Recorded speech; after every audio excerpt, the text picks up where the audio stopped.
My name is Terry King. I'm the Chief of the Division of Breast Surgery at Brigham and Women's Hospital and Dana-Farber Brigham and Women's Cancer Center.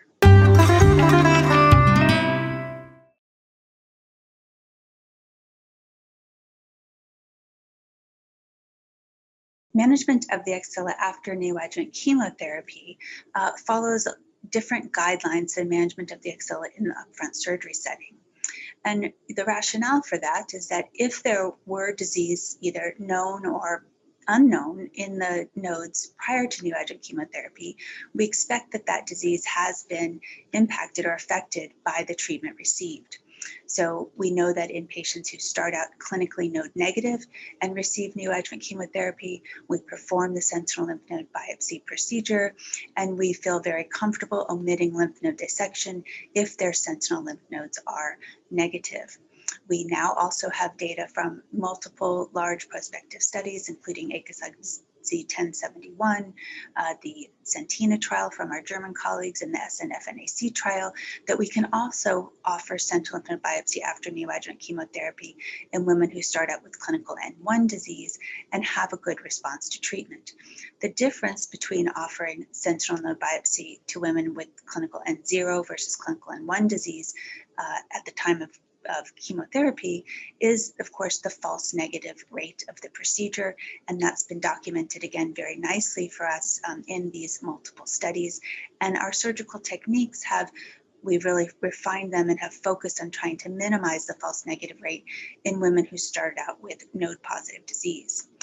Now, when we examine the lymph nodes after neoadjuvant chemotherapy, we again, anticipate that there's been an impact from that treatment on the disease.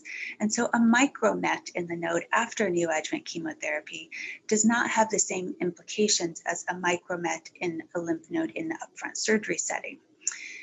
We know again from the feasibility trials of sentinel lymph node biopsy after neoadjuvant chemotherapy in clinical N1 disease that in the SNFNAC study, which included IHC evaluation of all nodes, so they identified many more micromets and ITCs than the studies that did not include IHC. The false negative rate in that study was the lowest compared to the other studies. And when ACOSOG Z1071 investigators went back and looked at the subset of their patients that had IHC evaluation of lymph nodes and included micromets as node positive disease, that also reduced the false negative rate in that subset of patients in the study. What we also learned from the SNFNAC trial is that the size of the metastases in the sentinel node after neoadjuvant chemotherapy does not directly correlate with the likelihood of having additional disease in the axillary basin. So just because patients had a micromet in the sentinel lymph node, it did not mean that they were less likely to have macromets beyond that.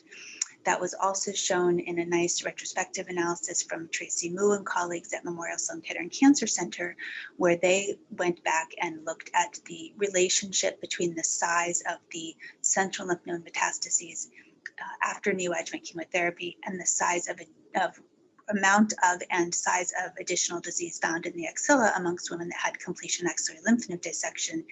And amongst women with micromets in the sentinel node, after neoadjuvant chemotherapy, 2/3 of those women were found to have macromets in additional lymph nodes at the time of lymph node dissection.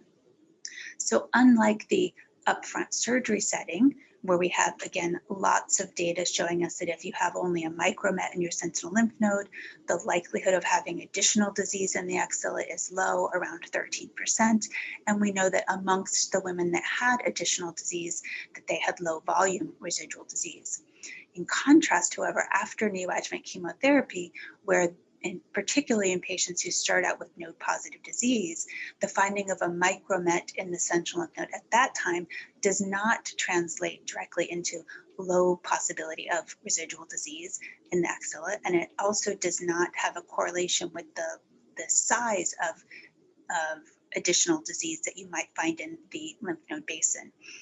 So in our practice, we do ask our pathologists to routinely use IHC evaluation of sentinel lymph nodes after neoadjuvant chemotherapy. We think that any size disease identified in the node, including ITCs, should be considered positive for now, because that is residual disease after treatment. And we do recommend lymph node dissection after neoadjuvant chemotherapy for any volume of residual disease identified in the sentinel nodes. Again, that is potentially resistant disease after treatment. The low volume disease does not reassure us that there is not significant additional disease in the axilla.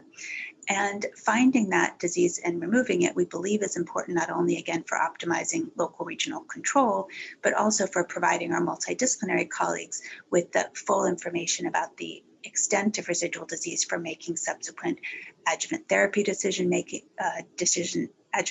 decisions, as well as subsequent radiation treatment decisions.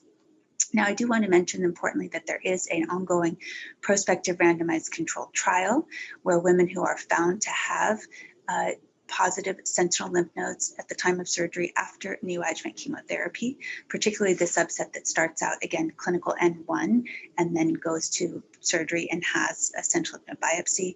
Women who are found to still have positive nodes, micromets or macromets, are eligible for randomization to an alliance trial, which is assessing whether axillary radiotherapy would be equivalent to axillary lymph node dissection in this setting. Now, we know from AMAROS and the upfront surgery setting that axillary lymph node dissection and axillary radiation are equivalent in women with 1 to 2 positive sentinel nodes. And now this question is being asked in the post-neoadjuvant chemotherapy setting.